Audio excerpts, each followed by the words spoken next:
Friends, ನನ್ನ ಇನ್ನೊಂದು ವಿಡಿಯೋಕ್ಕೆ ನಿಮಗೆ ಸ್ವಾಗತ.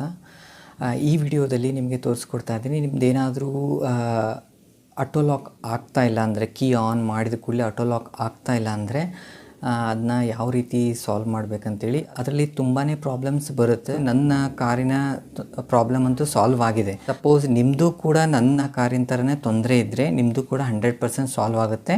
ಸಪೋಸ್ ಆಗಲಿಲ್ಲ ಅಂದರೆ ಅದಕ್ಕೆ ಬೇರೆ ಥರ ತೊಂದರೆ ಇರ್ಬೋದು. ಬಟ್ ಯಾವುದಕ್ಕೂ ನೀವು ಮೆಕ್ಯಾನಿಕ್ ಅಥವಾ ಎಲೆಕ್ಟ್ರಿಷಿಯನ್ ಕಡೆ ತೊಗೊಂಡು ಹೋಗೋಕ್ಕಿಂತ ಮುಂಚೆ ನಾನು ತೋರಿಸ್ಕೊಡೋ ಈ ಸ್ಟೆಪ್ನ ಫಾಲೋ ಮಾಡಿ. ಸಿಂಪಲ್ ಆಗಿದೆ, ನೀವೇ ಸಾಲ್ವ್ ಮಾಡಿ ಇಲ್ಲೇ ಸಾಲ್ವ್ ಆಯ್ತು ಅಂದರೆ ನೀವು ತೊಗೊಂಡೋಗೋ ಅವಶ್ಯಕತೆನೇ ಇರಲ್ಲ. ಹಾಗಾದರೆ ಬನ್ನಿ ಈಗ ನೋಡ್ಕೊಂಬರೋಣ. ಈಗ ಯಾವ ಥರ ಆಟೋ ಲಾಕ್ ಆಗ್ತಾ ಇಲ್ಲ ಅಂತ ಒಂದ್ಸಲ ಕೀ ಆನ್ ಮಾಡಿ ತೋರಿಸ್ತೀನಿ.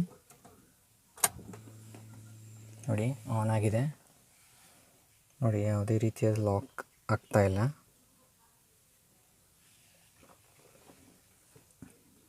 ನೋಡಿ, ಮತ್ತೆ ಆನ್ ಮಾಡಿ. ಆ ಕಡೆ ಡೋರು ನೋಡಿ, ಯಾವುದೇ ರೀತಿಯಾದ ಲಾಕ್ ಆಗ್ತಾ ಇಲ್ಲ.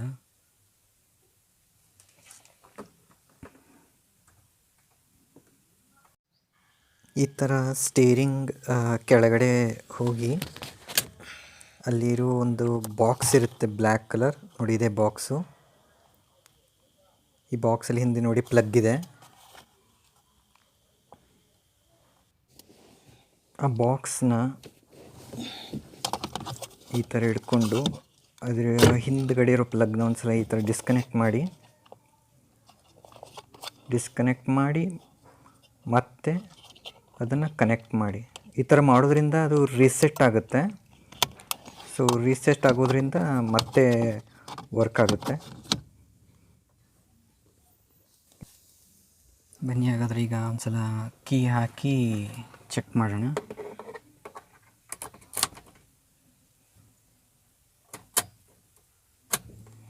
ಕೀ ಆನ್ ಆಗಿದೆ.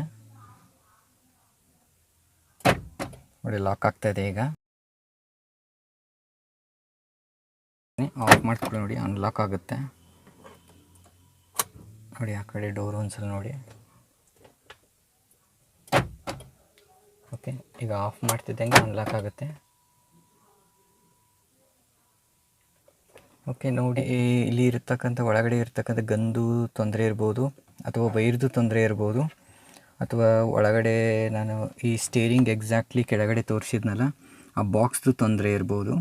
ಆದರೆ ಇದನ್ನೆಲ್ಲ ನೀವು ಎಲೆಕ್ಟ್ರಿಷಿಯನ್ ಅಥವಾ ಮೆಕ್ಯಾನಿಕರಿಗೆ ತೋರಿಸೋಕ್ಕಿಂತ ಮುಂಚೆ ನಾನು ಹೇಳಿದಾಗೆ ಒಂದು ಸಲ ಟ್ರೈ ಮಾಡಿ ನೋಡಿ, ವರ್ಕ್ ಆಗ್ಬೋದು. ಈ ಥರ ತೊಂದರೆ ಇತ್ತಂದರೆ ನಿಮ್ಮದು 100% ನಿಮ್ಮದು ವರ್ಕ್ ಆಗುತ್ತೆ ಅಂಥೇಳಿ ಈ ವಿಡಿಯೋ ಮುಗಿಸ್ತಾ ಇದ್ದೇನೆ. ಧನ್ಯವಾದಗಳು.